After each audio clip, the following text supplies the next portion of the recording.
10,000 টাকার একটা কাজ চাই। নারায়ে তাকবীর।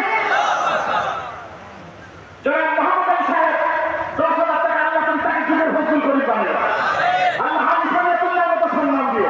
এরপরে আর একটা 10,000 টাকা চাই। খুব জলদি খুব তাড়াতাড়ি বলবেন, আমি সময় নষ্ট করতে পারি না। আল্লাহ তুমি কবুল করো। আমার 50 মিনিট 49 মিনিটে মাস্টার্স করি, আর একটা 10,000 টাকা মাস্টার্স বলেন কি পারবেন? আল্লাহ তুমি কবুল করো। মুখ খুলে বলেন আল্লাহ আমিন। আরে আমিন বলতে পয়সা লাগে। রাস্তাটা দাঁড়িয়ে আমার আমিন বলার পরে বল চিল্লাই আল্লাহ আমিন। আরে এটা পয়সা তো আগে আসমানো হয়, তারপরে 10,000 টাকা একটা মাস্টার্স।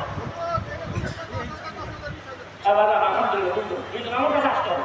আমার কাছে আসতে হবে। হুজুর হইতো না, আল্লাহ তুমি কবুল করো। হুজুর হইব না, বাড়াইলে দেবো। ঠিক আছে।